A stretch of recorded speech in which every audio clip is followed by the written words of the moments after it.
Humberto Matos, olha, eu acho que ninguém teve tanto pedido para vir aqui quanto esse Humberto Matos. E tem um lobby do Humberto Matos aqui que é impressionante. E aí o pessoal já tirando uma aqui, perguntando se ele já acordou, Humbertozinho. Não, realmente, aí, grande Humberto, grande camarada Humberto. Acho que não teve nada, ninguém tão solicitado aqui desde que começou o programa quanto a vinda do Humberto Matos. Está ele aqui. Humberto, tudo bem? Tudo bem, Mauro? Bom dia, como é que você tá, cara? Tudo bom. Cara, você faz um sucesso, viu? O pessoal gosta de você, meu. Não, é que eu e o Jones, nós somos antigos camaradas já, a gente está há É bastante verdade. tempo nessa luta aqui, o pessoal sabe que a gente compartilha público, né? Então, o Jones, quando veio para cá, para o Rio Grande do Sul, de vez em quando ele cola aqui comigo também, eu, quando vou aí a gente cola junto, então é sempre um prazer, agradeço demais o convite. E o pessoal lá no canal também, né, ficava, sempre que eu tava ao vivo, pô, tem que ir lá no Manhã Brasil, lá conversar com o Mauro, tem que ir lá, porra, você tem que ir lá. E eu dizia, calma, galera, o programa tá começando, eu conheço o Jones, eu tenho certeza que o convite vai vir, calma. E quando vier, eu prontamente vou atender e com muito prazer. Então, Não, quero alegria. E também virá dar mais vezes, mais vezes. Mais bacana. vezes, muitas mais vezes. Humberto, alegria grande na tua presença. Como é que é mesmo lá? Eu sou péssimo de imitação, sou péssimo de piada, nem me arrisco muito. Mas como é que é? Vai ter react? Como é que É você o fala? React, é o É, React. react, É uma react. brincadeira, que eu comecei com uma brincadeira e hoje a galera gosta, e Virou um feedback a galera bordão, né? gosta. Acabou virando sem querer, virou, porque começou uma brincadeira porque eu dizia, meu canal está completando agora, dia 26 de fevereiro, mano, 10 anos no ar. Né? Quando a gente, Nossa! 10 anos no ar, eu sou um dos pioneiros, Jones também, logo em seguida também já estava com o canal, antes ele já tinha blog e tudo, né? Quando a gente começou aqui era tudo mato, né?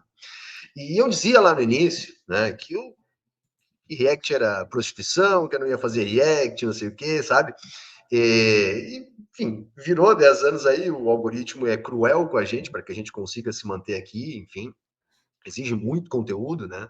E eu acabei também, enfim, tudo bem, se é esse o formato que a plataforma quer. E eu comecei com esse bordão meio com um deboche, né? Porque eu mesmo dizia que eu não ia fazer React.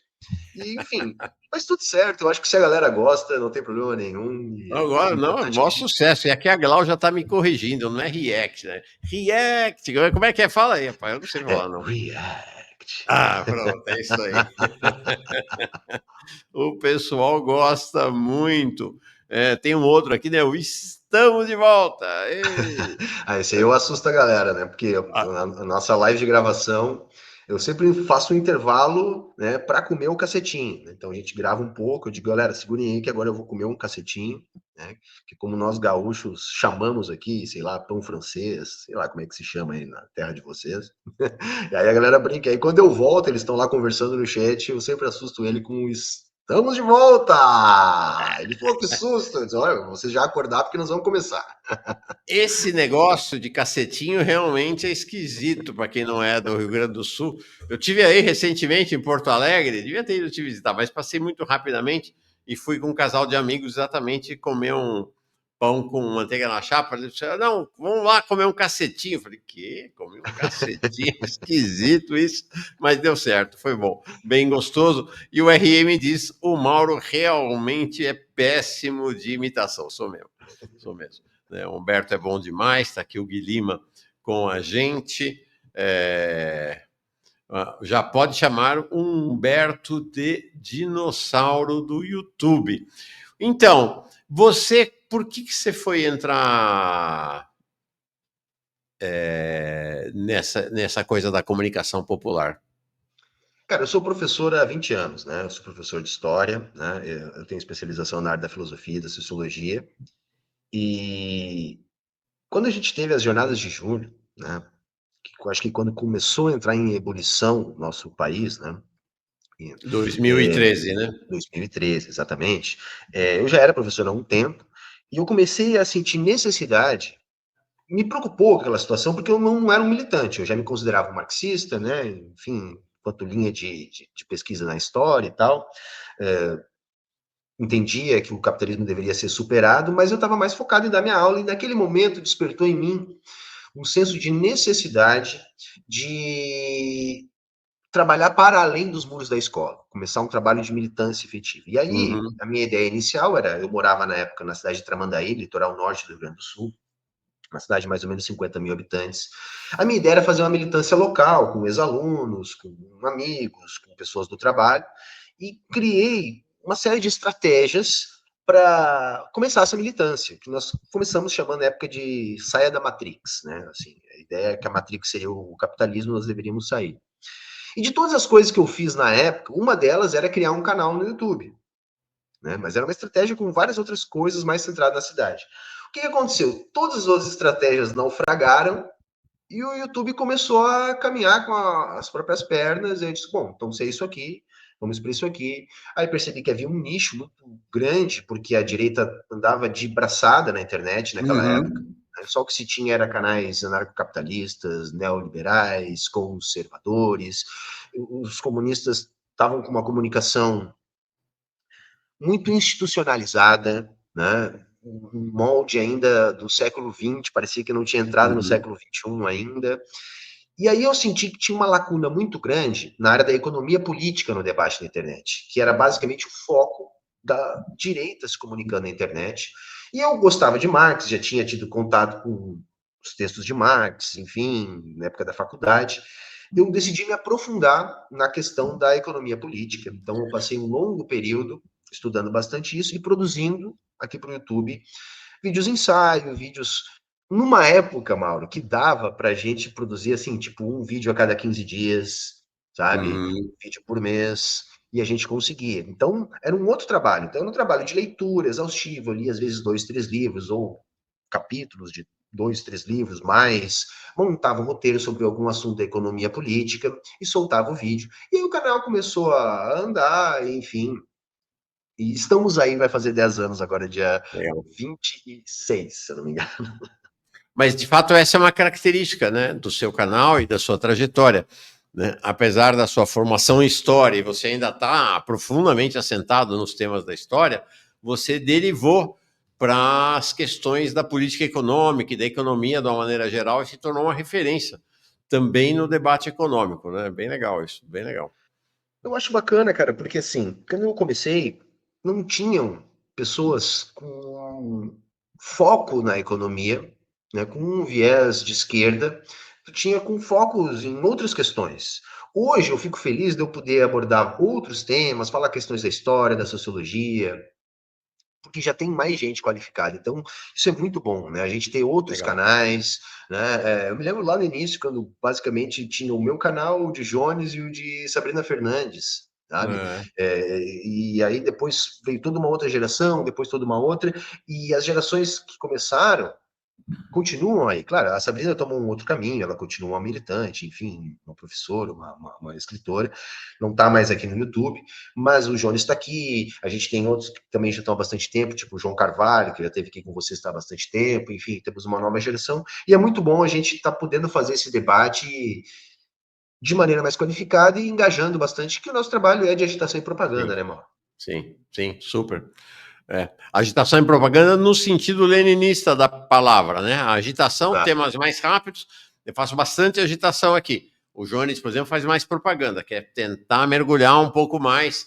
Né? Também fazemos, a gente tem feito reportagens mais longas aqui no Manhã Brasil. Você mais da propaganda até do que da agitação também, né? Tentando fazer um certo Hoje, mergulho. hoje Mas sim, hoje sim. Eu era muito mais da questão da propaganda. Hoje a gente ainda oscila, porque, embora eu faça o React, uma das coisas que eu tento trazer para o React, porque o React ele engaja, o vídeo é muito mais entregue, faz muito mais audiência, isso ajuda a gente a se manter aqui e também a expandir, né, o público que a gente está perfeito. comunicando. Mas uma das características dos meus Reacts é que eu procuro reagir a temas que eu tenho leituras, que eu possa aprofundar alguma coisa. Então, além daquela dinâmica do entretenimento, que eu demorei a entender que é necessário no YouTube também, se você quer comunicar para mais gente, eu também trabalho. Então, alguns vídeos é mais agitação, alguns também vou trabalhar com a questão da propaganda, ou seja, trabalhar um pouco mais a teoria, tentar esmiuçar um pouco mais, isso também a gente faz. E hoje eu sou um cara organizado no Coletivo Soberana, né, Mauro? Então, isso. assim, é um coletivo marxista-leninista, é um coletivo onde a gente tem. Começou como um coletivo de streamers, mas hoje a gente nem se define mais desta maneira, porque, embora isso ainda esteja na raiz do coletivo soberano, hoje a gente já tem frentes de massa, a gente já está com uma atuação política muito mais ambiciosa, né, e crescendo bastante. Então, também é um prazer compor junto com a galera da Soberana, e é importante Legal, lembrar isso aqui. legal, legal. Franci dizendo, eu sempre me assusto com esses estamos de volta. O Matheus Tenório, Davi Decache, Denise Gentil e Humberto Mato juntos num programa seria muito interessante, de fato, muito interessante. É, a Oceana Donato, que te chamou de lindo aqui, perguntou, dizer, quando estiver solteiro, me avisa. Não, não, não, não, não. Humberto é bravo demais. Feliz de ver ele por aqui. Muito bom, muito legal. Bom, vamos entrar aqui agora nos temas da conjuntura e do cenário. O Alexandre Silva oferecendo cacetinho para todos. Pão francês, tá, gente? Pão francês. Queria um olhar teu para esse momento, exato esse momento que a gente está vivendo com a ofensiva. Eu fiz uma reportagem hoje aqui sobre como Alexandre de Moraes foi impressionante, né? Terça recebeu a denúncia, na própria terça à noite já liberou a denúncia para todo mundo, na quarta de manhã liberou a íntegra da delação premiada do mal do meu xará, Mauro Cid. tem xará que é complicado. O Mauro Cid, no dia seguinte, na quinta-feira, já liberou os vídeos da delação premiada, já definiu que o julgamento vai ser na primeira turma, já liberou para apresentação, para transmissão por TV ao vivo, já disse não para o recurso dos advogados do Bolsonaro para estender o prazo. Enfim, foi uma blitzkrieg do Alexandre Moraes desde terça-feira, final da tarde, quando chegou a denúncia lá. E que momento você acha que nasce a partir dessa apresentação da denúncia e dessa ofensiva muito agressiva do Alexandre de Moraes? Sabe, Mauro, eu costumo não me empolgar muito, sabe? Porque eu não tenho nenhuma fé na justiça burguesa, tá? Eu sempre trato essas questões, quando a gente conversa lá no canal, como uma questão essencialmente política. Então, nós temos ali frações da burguesia, tá? Que disputam poder. Então, muito mais do que a letra jurídica, na minha interpretação, o que vai prevalecer nesta guerra é o resultado dessa luta política entre frações da burguesia. Tá? Então, eu acho que há uma força grande no sentido de condenar o Bolsonaro. Eu acho que, inclusive, bastante provável que isso aconteça. Tá? Eu acho que o que o Gonê demorou para montar, né, a peça, agora o processo parece estar bastante acelerado, como você bem narrou aqui. E a questão é que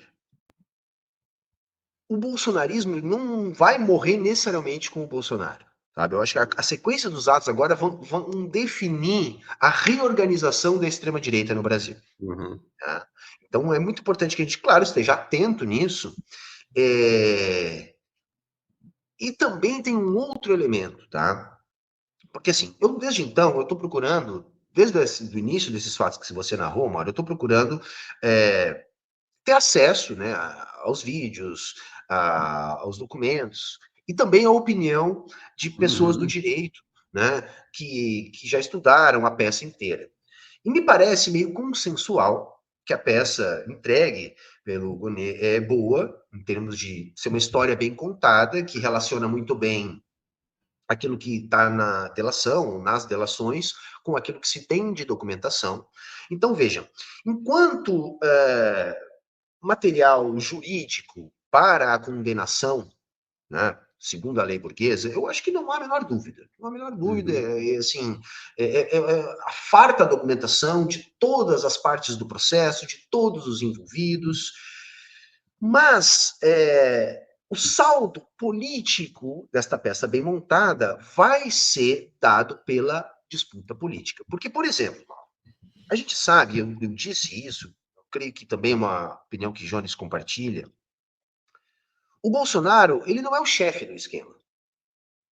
O Bolsonaro, ele tinha várias funções, ele tinha uma função política, ele era um para-raio, ele era um bufão, ele era alguém que ajudava a blindar a imagem, por exemplo, dos setores das Forças Armadas por trás do projeto político tocado pelo governo Bolsonaro, que era o projeto político da extrema-direita. A peça do Gonê, ela inclui esses militares, ou pelo menos parte significativa deles. Qual será a responsabilização deles? Como será a reação dos militares do alto escalão diante de eventuais responsabilizações? Então, eu estou vendo tudo isso com algum otimismo, porque, lógico, eu quero que o Bolsonaro apodreça na cadeia, né? A questão não é essa, né? Eu vejo isso com algum otimismo, mas estou tentando passar para o público que me assiste para segurar um pouco a emoção. Calma, porque o debate está acontecendo. Né? A gente sabe do ímpeto, eu acho que a coisa não está nem um pouco boa, quando a gente vê os nomes da primeira turma ali, que a gente já tem a informação. É muito difícil, né? E o Bolsonaro, e não só o Bolsonaro, né? Toda a cúpula civil e militar do bolsonarismo, né? Do governo Bolsonaro, tem grandes chances de rodar. Por outro lado, Mauro, tem uma outra questão que é também uma das incógnitas. A gente viu recentemente, nas eleições de Câmara e do Senado, uma articulação política envolvendo o governo, que, em parte da negociação, há um debate sobre a tal anistia. Porque uma das interpretações é que poderia ser interessante para o PT concorrer contra o Bolsonaro ou alguém mais diretamente ligado ao bolsonarismo, no sentido de flexibilizar, abolir, botar ele no jogo, porque seria o inimigo ideal. Não é consensual essa tese, né? Mas ela não é um absurdo também. Então, isso também deve influir nesse jogo político para que a gente tenha o resultado do que de fato vai acontecer. Eu, enquanto militante socialista, defendo que nós temos que trabalhar expondo as contradições de todo esse processo, inclusive do governo, inclusive do Alexandre de Moraes. Para quê? Para que a gente possa aproveitar esse momento para ajudar no processo de conscientização da classe trabalhadora e organização da classe trabalhadora. Porque, na verdade, é isso que vai realmente produzir alguma mudança diferente. Porque, senão, a gente vai continuar nesse jogo de empurra-empurra, nesse jogo de política econômica tocada com um piloto automático neoliberal, onde se consegue uma margem muito pequena de mudança. Então, assim, Mauro, o meu inimigo não é o Bolsonaro. Eu quero que o Bolsonaro rode. Lógico, né? E toda a cúpula bolsonarista, militar e civil. Mas eu acho que o mais importante é a gente mostrar, ao longo deste processo, o grande número de contradições existentes. Né? Porque, como diria Lenin, é expondo a contradição que a gente consegue elevar o nível de consciência de classe e ajudar na organização dos trabalhadores e trabalhadoras. Sim, concordo contigo. Eu vejo claramente, está contratada já a condenação do Bolsonaro. O Bolsonaro está condenado, vai ficar preso um bom tempo, a não ser que se tenha, claro, se tem uma mudança completa do cenário político, elege um presidente de extrema-direita, você tem de novo aquele clima que você teve alguns anos atrás, o cenário muda. Mas no cenário de hoje, a condenação dele está contratada à prisão e, sobretudo, ao que interessa no jogo político, efetivamente, que é a inviabilização, é a cassação dos direitos políticos dele. Ele não terá mais direito a concorrer a nada até o fim da vida, né? Ou pelo menos até os 89 anos de idade. Então, acho que isso já está contratado, mas também, né, Humberto? Isso está contratado porque as classes dominantes brasileiras, que lá atrás se unificaram para derrubar a Dilma, se unificaram para derrubar o Temer, se unificaram para eleger o Bolsonaro, né? Hoje elas estão divididas ainda, uma parte apoia o governo Lula, né? Febraban, por exemplo, outra parte começa a desenhar um cenário em que o Bolsonaro não é mais necessário, né, e que o Tarcísio passa a ser o objeto do desejo como alguém da extrema-direita, mas que consegue reunificar as classes dominantes, né? Do centrão à extrema-direita, e com isso apresentar sua própria alternativa em 2026. Nesse sentido, o Bolsonaro vai ficando para trás, né? Como um projeto das classes dominantes. Né? Sim, e ainda por cima, se tudo recair apenas na figura dele ou no núcleo civil da sua volta, ainda a gente consegue mais uma vez isentar aqueles que para mim são os grandes responsáveis pelo governo Bolsonaro, que é a cúpula militar.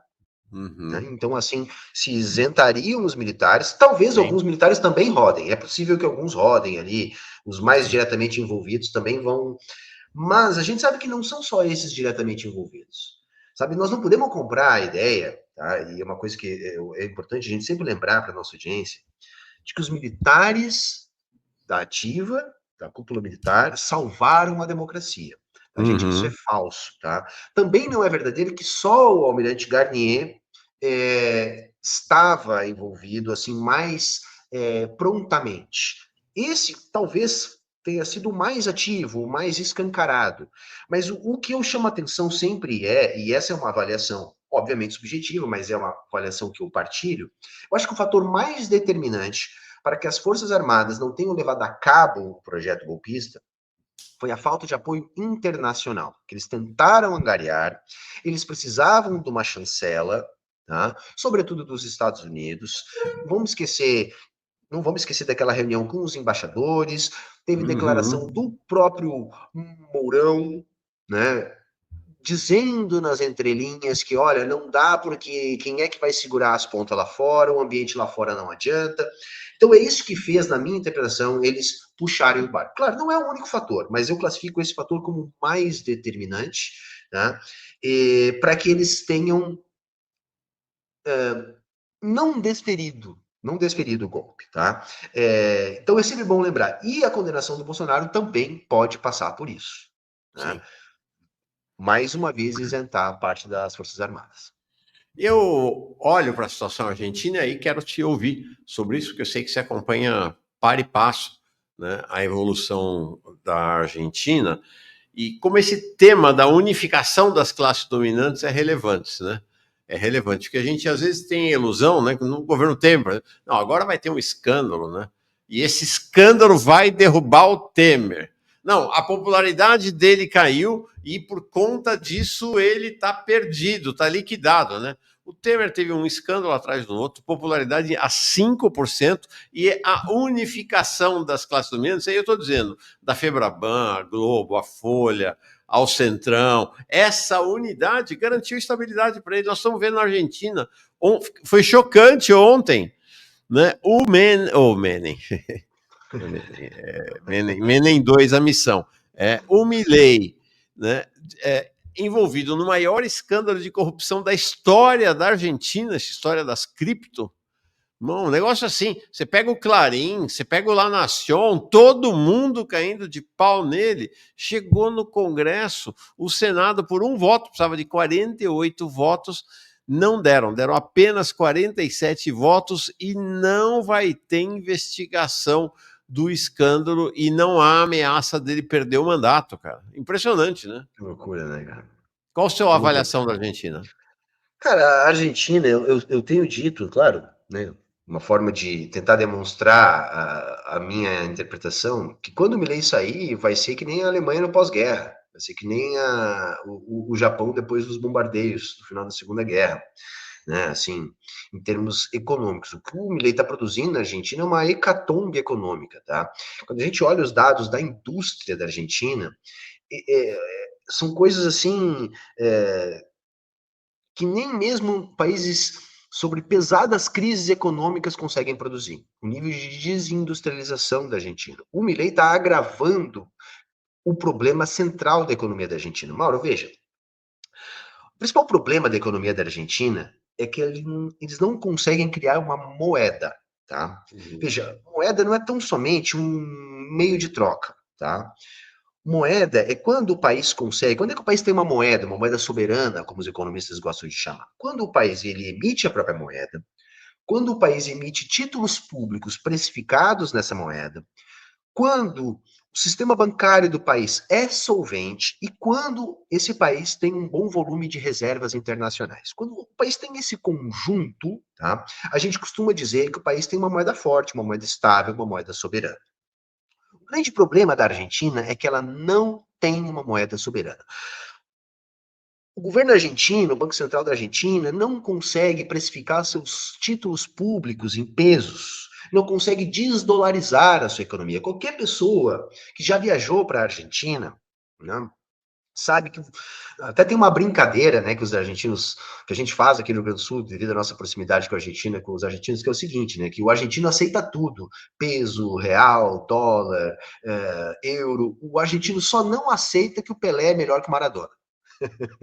Sabe? Hoje, porque você transaciona na Argentina, né, em Buenos Aires, em qualquer comércio, você não necessariamente precisa transacionar em pesos argentinos. Isso não é saudável para uma economia nacional, tá, Mauro? Isso não é saudável, porque aí o país não consegue fazer política monetária. E a Argentina não consegue fazer política monetária porque não tem dólares. Dentre outros problemas, vamos resumir ao principal. A Argentina não tem dólares. Vive de pilhas na mão, pedindo empréstimo para FMI, para conseguir sustentar os seus fluxos comerciais. Ou seja, para o país continuar importando o que precisa, ele demanda dólares, para que os agentes econômicos continuem operando, eles demandam dólares. Então, né, o Banco Central precisa ter acesso aos dólares. Como é que se consegue dólar, além de recorrer a empréstimo do FMI? Bom, quando você vende para outros países. Né? E aí, é muito importante o papel da indústria, muito importante. Primeiro, porque só a partir da agricultura você não consegue suprir a demanda necessária de dólares. E segundo, se você se desindustrializa, além de você não ter a possibilidade de exportar da sua indústria, tudo que você não produz, você compra de fora. Ou seja, agrava ainda mais o problema cambial que você tem que importar. Então, em vez do Milei estar dizendo da sua campanha que quer dolarizar a economia da Argentina, o objetivo deveria ser desdolarizar a economia da Argentina. Para que ele pudesse fazer uma política monetária, para que ele pudesse ter uma política industrial, para que ele pudesse atuar contra o ciclo de recessão na economia da Argentina. Porque a fórmula que o Milei está aplicando é uma fórmula de um neoliberalismo levado às suas últimas consequências. Uma coisa que a gente tem dito lá no canal é o seguinte: assim como os neoliberais no início dos anos 80 utilizaram a ditadura do Pinochet como um laboratório, tá, para aquilo que eles estavam desenvolvendo na economia, a mesma coisa está acontecendo agora, claro, devido às proporções guardadas, na Argentina do Milei. Então, é um choque neoliberal brutal, tá? Que está levando, no limite, tá? Para que a galera entenda o meu raciocínio, a economia argentina a uma paralisia. Por exemplo, Mal, os defensores do Milei, eles têm comemorado que o Milei tem obtido superávites fiscais. Mas veja, a fórmula que o Milei utiliza para obter um superávit fiscal, ela, primeiro, é uma enganação e ela é extremamente cruel. Por quê, Mauro? Porque veja bem, vamos entender como é simples o que está acontecendo na Argentina e isso é um fenômeno catalogado pela economia política. A maior parte da arrecadação do Estado é sobre consumo. Tá? Então, num cenário de alta inflação, você tem a elevação dos preços, né? E, portanto, uma elevação da arrecadação em preços nominais. Se você tem uma inflação alta e do outro lado você congela os gastos públicos, tá? Você faz com que os gastos públicos não acompanhem a inflação de maneira indexada, como nós tínhamos no Brasil na época da nossa alta inflação, você vai produzir um superávit.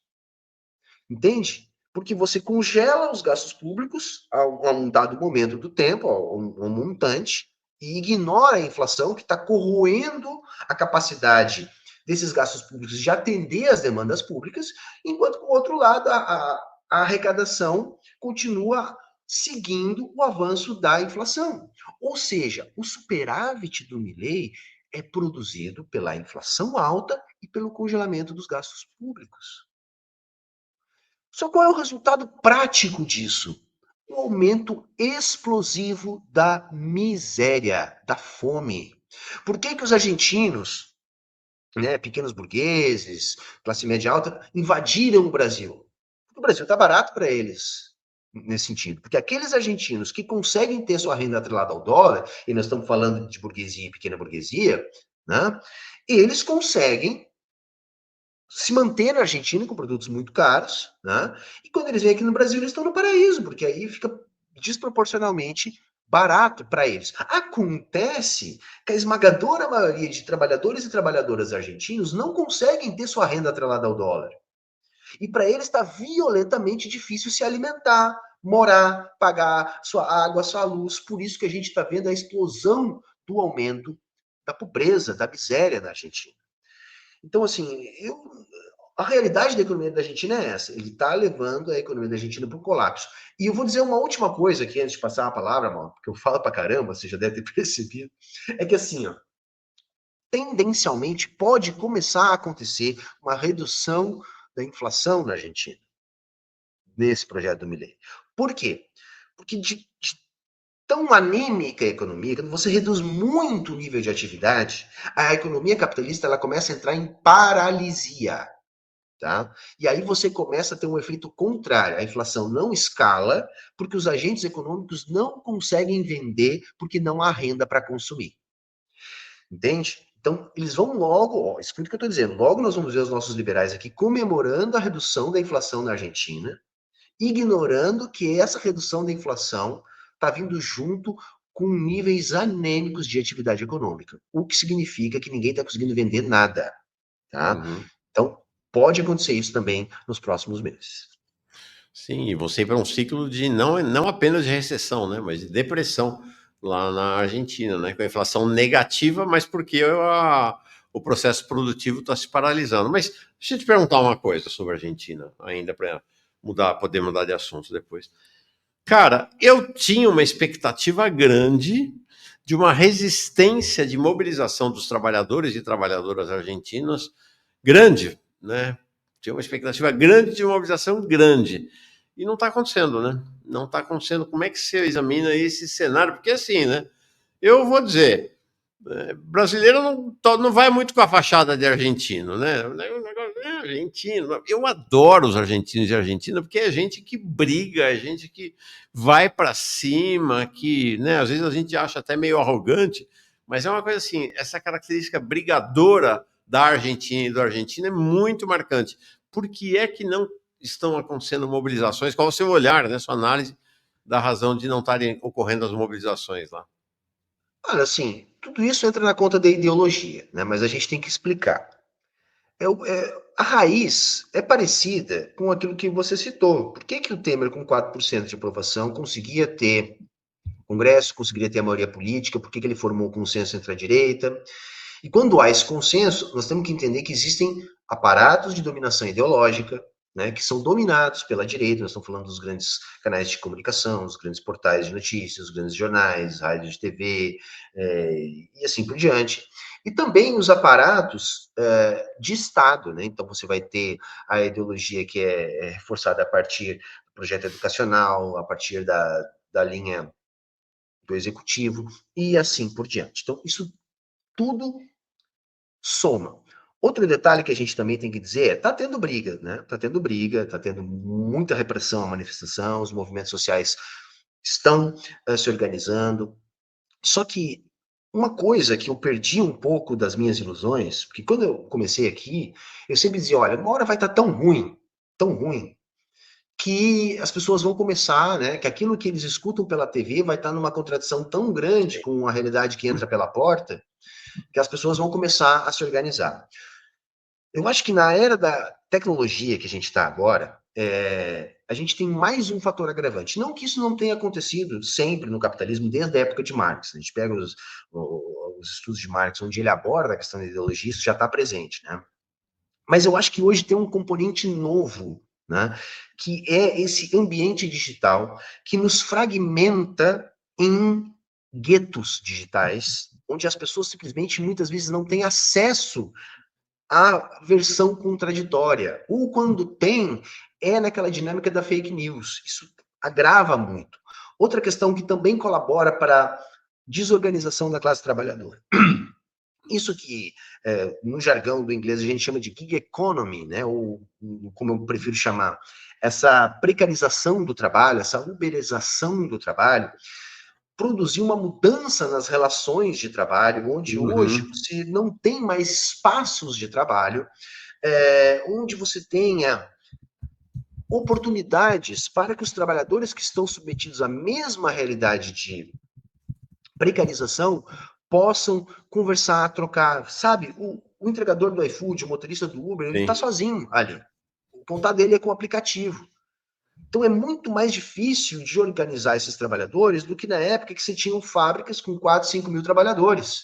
Então isso também é uma outra coisa que colabora para essa dificuldade.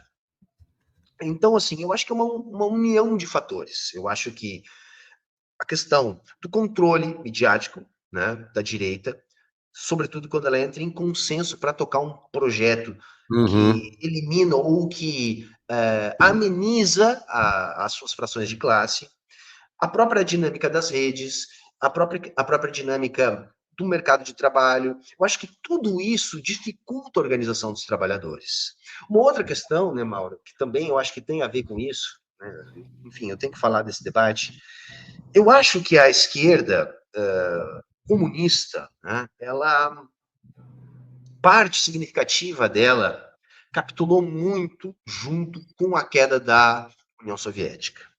Então, se criou uma nova esquerda, uma pseudo, né, esquerda nova, muito mais determinada a fazer uma gestão do capitalismo, né, periférico-dependente de maneira um pouco mais progressista, de maneira, sabe, não tão comprometida com os interesses da centralidade, mas ainda assim uma gestão do capitalismo. Onde é que eu Uhum. quero chegar, Mauro? Isso domesticou o ímpeto revolucionário da Uhum. juventude comunista. Sabe, hoje, eu falo isso com muita tristeza, hoje a esquerda, majoritariamente na América Latina, pelo menos a politicamente mais influente, ela está mais preocupada em fazer uma defesa das instituições, em fazer uma defesa do Estado democrático de direito, em fazer. Sabe, ela abandonou a luta de classes como centro da luta política. Sabe? Por que, que, por exemplo, a gente conseguiu mobilizar a classe trabalhadora com a luta pelo fim da escala 6 por 1? Porque essa é uma pauta que vai no cerne da luta de Uhum. classes. Então, veja, isso também acontece na Argentina, acontece no Brasil, acontece no Chile. Então, assim, isso desmobiliza, isso desorganiza, isso despolitiza, sabe? Uhum. Então, dificulta a reação. Mas eu tenho, quando eu falo esse discurso todo, a galera, pô, Humberto é muito pessimista, Humberto é muito pessimista. Não, porque a gente tem, né, o pessimismo da razão, mas eu sigo com o otimismo da vontade, porque eu penso que, apesar de tudo isso, nada disso é novo, a gente pode ter novas formas, mas não há novas determinações. Nada disso é novo. O que a gente tem que fazer é continuar e ampliar a nossa forma de organização. Perfeito. Porque no final das contas, eu penso que a revolução ela é inevitável. É legal. Otimismo, otimismo na visão. Vamos lá. Ó, seguinte, vou dar uma passeada aqui, tem vários comentários, eu já coloquei alguns na tela, vou ler, e aí tenho duas questões ainda antes de liberar você. Vamos ver. Primeiro, Paulo Ferrari. Grande Humberto. Recomendo muito o curso do Humberto na plataforma Classe Esquerda, bem como as ótimas playlists do canal Humberto Matos sobre temas da economia política. Tá aí. Super dica. Otávio Rocha. Humberto aos 001 do React. Galera, não vou xingar. Humberto aos 10 segundos de React já tá puto e descendo a lenha. Adora. Você fala palavrão bastante? Ah, cara, é do meu linguajar. É. Se eu fico puto, então já era, cara. Eu falo muito mesmo. Engraçado isso. O Jones também fala, eu não. eu falo pouco Não, é palavrão. melhor não falar, até para a É, plataforma aqui é melhor não falar. é. Soberana tem que se tornar partido já. Frente Revolucionária. O P mais PCBR mais Soberana. Tá aí, boa dica. Eu gostaria. Não está no nosso horizonte, não é isso que a gente está buscando construir, pelo menos no curto prazo. Mas eu vou dizer, eu pessoalmente me agrada a ideia. Gostei também. Leni, ajudando com os projetos, longa vida Amanhã Brasil. Obrigado, Leni. Valeu, nossa, super colaboração. Obrigado mesmo. O Joanes Grille, lá das Europa, esse Ezinho cortado aqui é sinal de que é euro. Humberto é brilhante, muito necessário, camarada. Jimmy Brown está aqui com a gente sempre também. Direita trata a economia como técnica e despolitiza. Disfarça de senso comum barra fórmula única, né? Que nem Dona Lindu, né? Economia da Dona Lindu. Mas é suco neoliberal. Economia política é luta de classes. Flávio Azevedo Lima. Empresa de Trump processa Xandão nos Estados Unidos. Será que Trump vai tentar salvar Bolsonaro ou não vai apostar em condenado? Trump, 2 segundinhos para você, vai. Será que é possível você falar 2 segundinhos? Esse é o É, problema. é, eu achei que o Trump ia. Lá atrás eu achava, o Trump vai chegar e vai bancar o Bolsonaro. Não, né? Aparentemente Acho que não. não, acho que não. Não. O Trump é bastante pragmático, bem diferente do Bolsonaro, tá? É mais pragmático, assim. Então, assim, mas eu não acredito, tá, Mauro, que eles vão conseguir fazer alguma coisa de lá contra o Xandão aqui. Acho que isso aí é mais algumas movimentações no Congresso, onde eles conseguem lá contato entre os nossos reacionários daqui com os reacionários de lá, para tentar dar alguma força, para jogar também lenha no debate público da política aqui no Brasil, para poder dizer e fazer ameaça e dizer. Eu acho que não. Eu Não, também acho. não acredito que vá conseguir. Como romper essa estrutura burguesa, então, Mauro? Cara, é o que a gente está tentando aqui. É a organização, é a Soberana, é o PCBR, é a UP, é a esquerda do PSOL, são os movimentos populares. Esse é o caminho. Esse é o caminho. Durval Santos tornou-se membro. Muito obrigado, muito bem chegado. Robson Moura. Humberto, o hiperfiscalismo aplicado na periferia e o Estado fortalecido com o whey, esse de proteínas, né? Das Bem Big potente. Techs no centro do império são registros relacionados? Eu acho que sim, porque assim, eu acho que o que melhor explica a dinâmica do capital global é a teoria marxista da dependência. A teoria marxista da dependência, ela mostra para a gente, a partir da dinâmica das transferências estruturais do valor na economia capitalista, que é impossível haver capitais igualmente altamente produtivos. Então, sempre vai haver diferenças de produtividade entre os capitais. E o que acontece? Os capitais mais produtivos transferem o valor produzidos pelos capitais menos produtivos. Dessa maneira, os países da centralidade do capitalismo são os países ricos, né? Coisa de 10% dos países do planeta. Eles estruturam a economia global a fim de evitar o desenvolvimento das forças produtivas daquilo que nós chamamos de periferia do capitalismo, que são os países subdesenvolvidos ou em desenvolvimento. Por quê? Porque desta maneira eles conseguem manter o seu diferencial de produtividade. Como é que a gente enxerga isso, né, de maneira mais clara para a galera entender? O Brasil tem um lugar na divisão internacional do trabalho. Qual é o papel do Brasil? Produzir commodity. Então a gente tem que vender soja, proteína animal, petróleo, e a gente tem um papel de comprador de produto industrializado. Então a gente continua dependendo de produtos de tecnologia dos países mais desenvolvidos, porque eles não abrem mão do controle das estruturas produtivas mais eficientes, entende? Assim, numa simplificação aqui um pouco grosseira, mais didática, a gente tem que vender quantos navios de soja para comprar um container com equipamentos de raio-x, máquinas de tomografia, entende? Isso acaba produzindo sempre, não só isso, tá? Eu estou simplificando bastante aqui para a galera entender, uma transferência da riqueza. A Sim. gente não consegue, não há, gente, assim, para não me alongar muito nesse assunto, Não há nenhum país na história do capitalismo que tenha se desenvolvido sem a indústria. Mesmo que hoje você consiga enxergar países desenvolvidos que não são países industriais, em algum momento do seu desenvolvimento eles tiveram a indústria.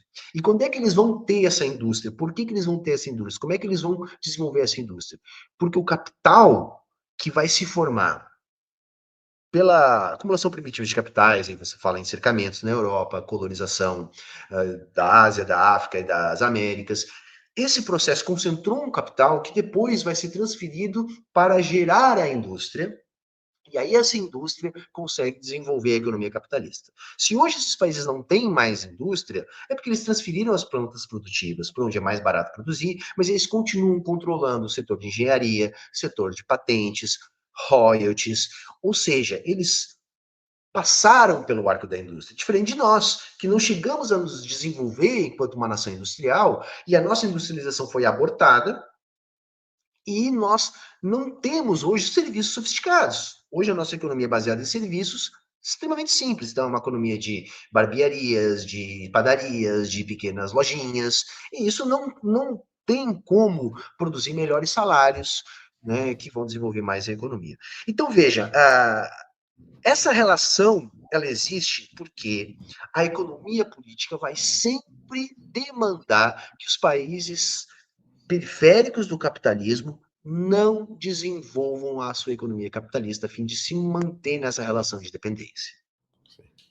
Então, aquilo que o Humberto mais cedo falou, né, desse processo de desindustrialização aceleradíssimo que está acontecendo na Argentina, vem acontecendo no Brasil de maneira mais lenta desde o golpe contra Mesmo, Dilma, desde o na Temer. verdade, a nossa Desde os anos 90.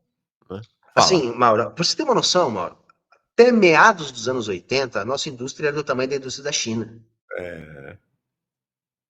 Tá entendendo? A nossa indústria era do tamanho da indústria da China, até 85, mais ou menos.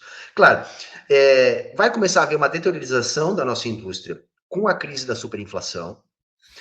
E aí vem em 94 o Plano Real. O Plano Real foi a sentença de morte da nossa indústria. Isso. Tá? Então vai haver alguma recuperaçãozinha leve no período de maior crescimento da nossa economia durante a primeira passagem do Lula, tá? Uhum. Que não chegou a recuperar, mas diminuiu as perdas. E agora, do Temer para cá, de novo, nós estamos num processo de aceleração da deteriorização da indústria. Sim, total. Total. Pois bem, o Jimmy Bro, pseudo-esquerda, se agarrou à democracia neoliberal pelo medo do fascismo, sem perceber o tiro no pé que isso representa, abrindo as portas para eles. É isso aí.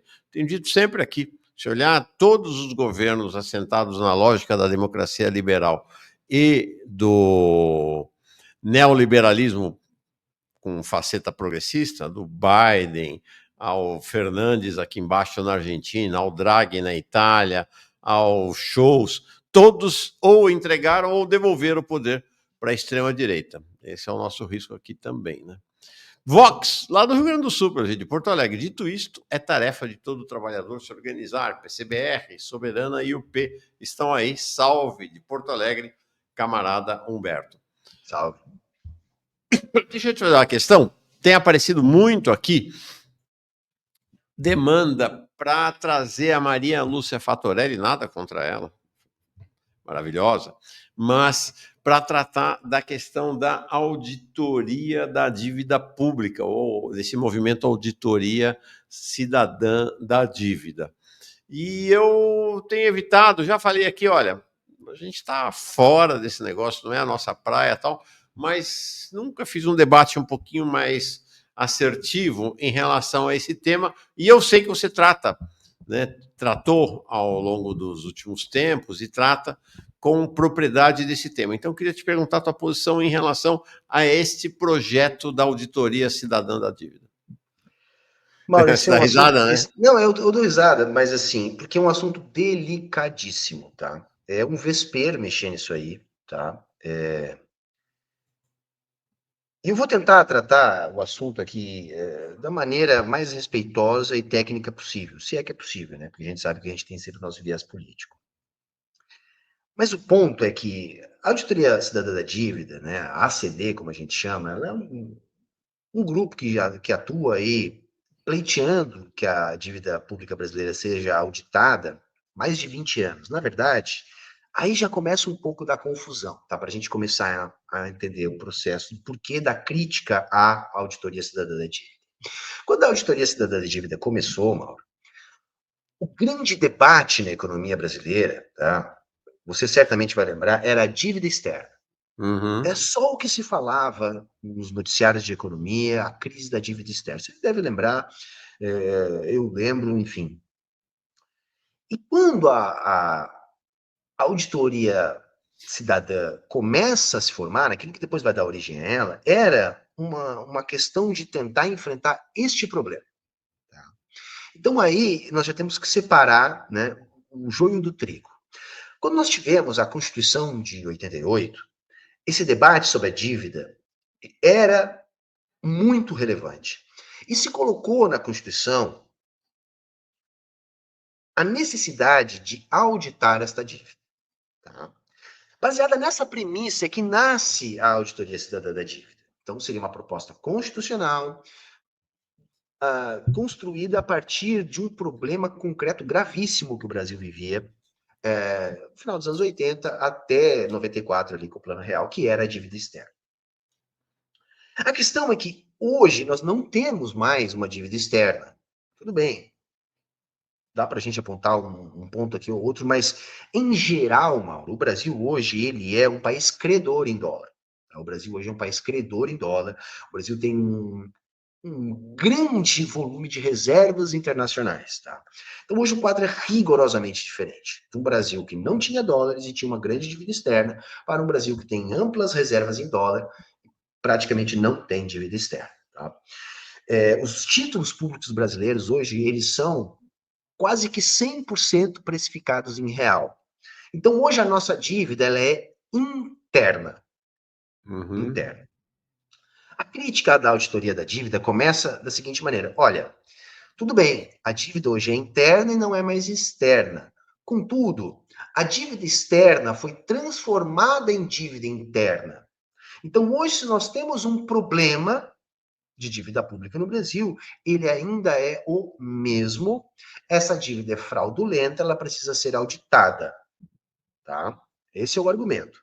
E aí eles usam alguns exemplos. Eles vão dizer, por exemplo, o caso do Equador. Eles dizem, olha, o Equador foi um país onde passamos por um processo de auditoria da dívida e o Equador conseguiu cancelar parte grande, significativa, não me lembro se majoritária, mas com certeza muito significativa, da sua dívida. Na época, o presidente era o Uhum. Rafael Correa, e isso foi muito positivo para a economia do Equador. Eles citam, às vezes, também o exemplo da Grécia, como Uhum. também um caso de sucesso, ou de, pelo menos, necessidade de um processo de auditoria da dívida.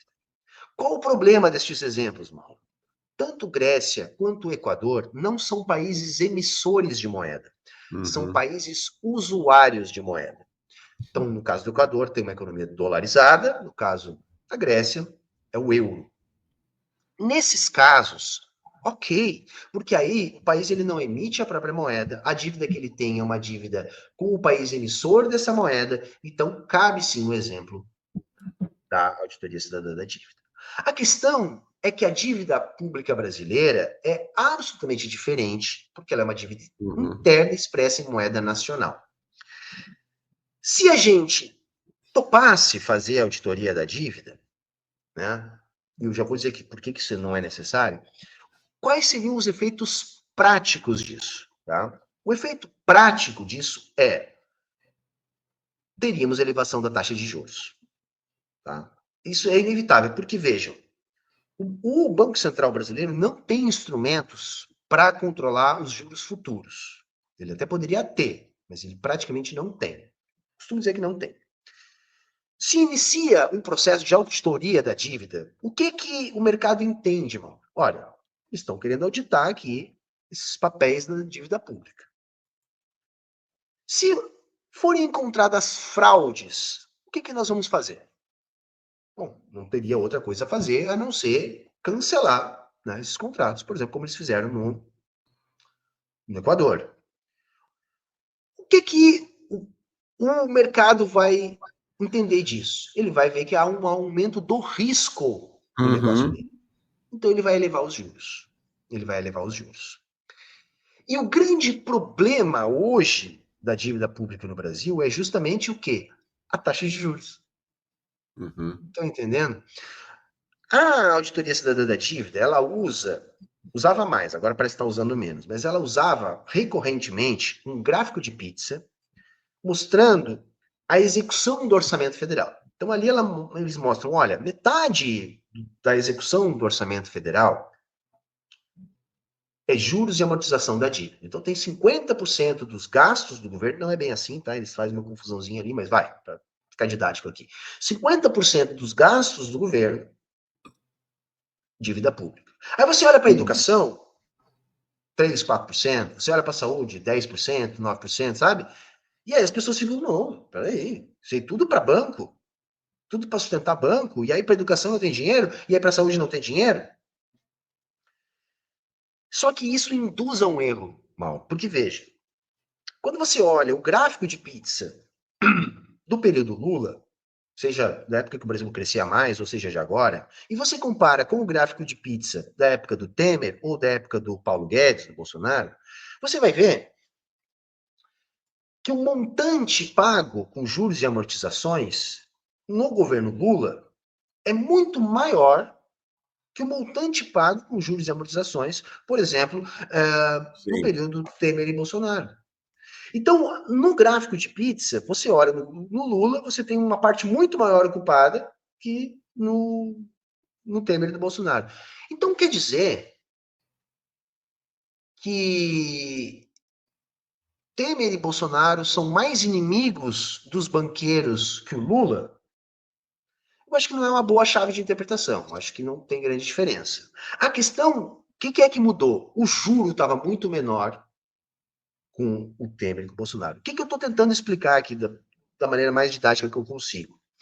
Quanto maior a taxa de juros, Uhum. tá, maior a parte comprometida desse gráfico de pizza com juros e amortizações. Então, se você resolve fazer essa auditoria, você eleva a taxa de juros, você agrava o problema que você está querendo resolver. Isso é um ponto. Mas calma que tem vários, agora você vai ter, já que você entrou nesse assunto. Um outro problema grave do gráfico de pizza é o seguinte: o gráfico de pizza, ele mostra as despesas financeiras do governo, Sim. tá? O que ele não mostra são as receitas financeiras do governo. Se você fizer o mesmo gráfico das receitas financeiras, você vai perceber que elas também são maioria. Por quê? Porque o Brasil está em déficit primário. Se o Brasil está em déficit primário, significa que o que está liquidando as despesas do governo não são os tributos apenas, são as receitas financeiras do serviço da dívida, porque a dívida pública também é uma fonte de receita financeira para o governo. Está entendendo a complexidade da questão? Uhum. Então, quando você olhar o gráfico de pizza de qualquer país do mundo, vai dar uma coisa parecida. Quanto maior for o juro praticado nesse país, maior vai ser a porcentagem com juro e amortização. Sim. Quanto menor for, menor vai ser. Mas calma que tem mais coisa ainda. Por exemplo, questão da auditoria em si.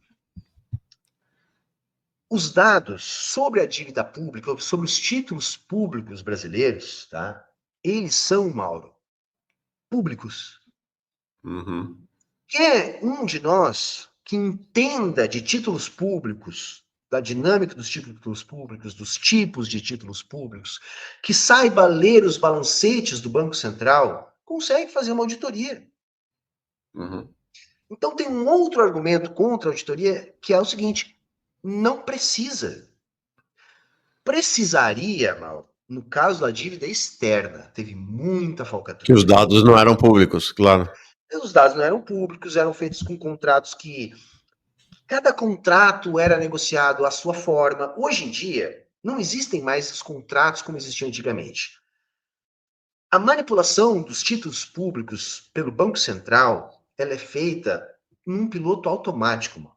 Os títulos públicos, eles servem para estabelecer a taxa básica de juros no mercado interbancário de reservas.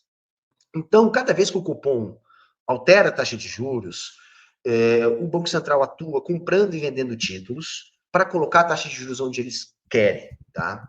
Então, essa dinâmica na economia capitalista, eu tenho várias críticas a isso, porque eu tenho críticas à economia capitalista, mas na economia capitalista, tem que ser assim. Você não tem como avaliar contrato por contrato, não é cada contrato feito de um jeito. Isso é dinâmico. Então, vejam, não há contratos a serem examinados. Não há dados a serem auditados. Havia. Mas, Humberto, é um outro argumento que eles usam. Se teve muita roubalheira lá e isso foi internalizado, aqueles que roubaram seguem impunes. Sim. Mas qual é o ponto? Agora não tem o que fazer. Agora o que a gente deveria fazer, que é o que eu defendo, é tomar posse da dívida pública. A dívida pública ela é um instrumento nacional e ela não é de posse nossa. Para não ficar muito mais longo, vamos pegar assim, a gente vive dizendo, na China não tem teto de gastos. Por que a China faz o que faz? Porque a China cresce vigorosamente há mais de 20 anos? Por que a China investe em infraestrutura? Por que a China construiu uma rede de trens-bala? Por que a China... Porque a China é dona da sua dívida pública, mal. Uhum. Ela controla esse instrumento de política monetária, mal. Veja, enquanto nós tivermos relações de produção tipicamente capitalistas, que a gente quer abolir, não tem o que fazer. Os países todos utilizam a dívida pública como um instrumento de política monetária. Então, o que eu defendo não é auditar a dívida pública. O que eu defendo é nacionalizar esse processo. É tomar controle disso. Para utilizar essa ferramenta para gerar emprego, para fazer política industrial, para viabilizar a infraestrutura. Porque senão, Mauro, o que o discurso da auditoria da dívida cidadã alimenta? Eu não acho que é de má fé. Eu não acho que é de má fé. Eu acho enfim, é de boa fé, mas tá errado, tá? Eu não vou aqui fazer nenhuma acusação leviana sobre a Maria Lúcia, sobre o grupo dela. Eu não acho que é de má fé. Mas o que eles acabam retroalimentando? Eles acabam retroalimentando um discurso que a gente quer combater, que é o discurso fiscalista. Porque onde é que cai esse papo da auditoria? Cai no acabou o dinheiro. Porque, veja, para investir mais em saúde, em educação, eles defendem que a gente elimine parte da dívida pública para sobrar mais dinheiro. Só que não é assim que a economia capitalista funciona. A gente pode gastar muito mais em saúde, muito mais em educação, se a dívida pública for um instrumento nacional e não na mão dos banqueiros. Como ele está hoje, onde a gente tem o Banco Central capturado pela Faria Lima, onde a gente tem uma política econômica do próprio governo capturada pela Faria Lima. Bom, aí a gente não tem o que fazer. Sabe, cai naquele mito do acabou o dinheiro, do que o Estado não vai conseguir pagar dívidas na moeda que ele mesmo emite. E como eu tentei explicar aqui de uma maneira muito resumida, porque é um assunto muito extenso, mesmo que seja bem intencionado, se for feito, vai produzir o efeito contrário ao que se propõe. Tá? E por fim, muitos economistas de esquerda, tá? Gente que inclusive trabalha no Banco Central, funcionário de carreira do Banco Central, que eu conheço, por exemplo, já se propuseram, né? Se proporam, enfim, agora me confundi aqui, a debater com a Maria Lúcia Fatorelli, ou com qualquer pessoa da ACD, não para fazer um debate de ofensas e tal, mas para tentar esclarecer esses pontos todos, ouvir os contra-argumentos, porque a gente ainda acha que eles são bem intencionados. Eles nunca aceitaram debater. Entende? E isso é a única coisa que me bota uma pulga atrás da orelha. Por que eles nunca aceitaram debater? Por que sabe, nunca tentaram esclarecer esses pontos, né, com direito do contraditório e tudo mais. Então, eu sei que é um tema muito delicado, porque, porra, né, Mauro, você escuta assim, dívida pública, então é nossa. Tá crescendo. Porra, então, né, ocupa todo o orçamento. Aí não sobra para educação. É lógico que isso é uma pauta que vai atrair todo mundo da esquerda, sabe? Mas eu penso que é meu dever aqui, tá? Como uma pessoa que quer avançar nas nossas pautas, eu não posso me furtar dos debates difíceis. É um debate difícil. Para mim seria muito mais fácil dizer, não, beleza, massa, são todos nossos companheiros, é isso aí mesmo que tem que fazer, eu não compraria a briga com ninguém. Mas aí eu não estaria bem com a minha consciência, porque eu entendo que não é o melhor caminho a ser tomado. Tá? Enfim, se tiver dúvida aí, a gente quiser comentar um pouco, eu posso tentar melhorar um pouco a minha explicação. Não estou lhe ouvindo, Mauro. Obrigado. O Clyde diz assim, gostei demais da sua explicação. Vamos fazer um corte, tá? Para quem quiser depois pegar e levar, né? A gente vai fazer um corte dessa explicação sobre a questão da auditoria da dívida. O Clyde diz, historicamente, não caberia uma investigação, foi o que o Humberto falou, né? Historicamente, tem uma questão que está remetida à dívida externa dos anos 80, que não tem mais, acabou, não tem o que investigar. Poderia se investigar, Mauro, mas como anular a dívida interna agora? Entende? Tudo bem, então se faz uma responsabilização lá, ok, eu não sou contra isso, eu acho que todo mundo que, né, tem responsabilidade tem que ser responsabilizado. O meu ponto não vai resolver o problema fazer uma auditoria que anule a nossa dívida pública ou parte dela. Tá? Se quiser responsabilizar, criar uma outra forma de responsabilizar, aí eu não tenho nenhum problema. Ok, aí tem uma proposta aqui, ó. Seria massa do Jimmy Bro. Seria massa um debate com a Fatorelli sobre essa questão de nacionalizar a dívida. Ela vem fazendo duras críticas à política de austeridade de Haddad. O economista Paulo Clias, está sempre com a gente aqui, um economista de primeira da esquerda, me escreveu aqui dizendo: Mauro, se vocês quiserem fazer um debate com a Fatorelli, eu venho debater com ela esse tema. Acho que eles estão completamente equivocados, mas toparia. Eu tenho uma relação boa com a Fatorelli, acho que dá para fazer um debate com ela sem... Então, Mauro, assim, desculpa te interromper, assim, mas é praticamente unânime entre os economistas que a ACD está equivocada totalmente. Eu não conheço nenhum. Você pode falar com o Decache, você pode falar com o Paulo Clis, que eu conheço, aliás, abraço, já fizemos live junto. Você pode falar, enfim, eu não conheço nenhum economista que não diga que eles estão redondamente equivocados. É isso aí. Humberto Matos, gostei de você. Posso te convidar mais vezes, cara? Claro, cara, será um prazer, tá? Assim, só aquela coisa, né, pra gente ajustar os horários que a gente fez antes ali, mas com certeza vai ser um prazer estar aqui, cara. Vai ser uma alegria. Você é Grêmio ou Colorado? Eu sou gremista, né? Sou gremista como meu pai, como meu avô, é assim que acontece, né? É de família, né? Eu sou tricolor também em São Paulo. Eu digo mais que em outras vidas fui tricolor, hoje já não tenho essa atração toda. Mas imagina, meu pai arrastava a gente para o interior de São Paulo para assistir jogo do São Paulo. Não tem como não ficar, né? Não tem como não virar. Eu também estou um pouco decepcionado com o futebol, mas eu sou gremista. Nossa, é isso aí. Tá bom. Legal, Humberto. Adorei. Gostei muito, não te conhecia, assim, de interação, só de te ver, te assistir, adorei. Gostei bastante. Bom fim de semana para ti. Até a próxima. Igualmente. Vida longa, Brasil. Tchau, tchau. É isso aí.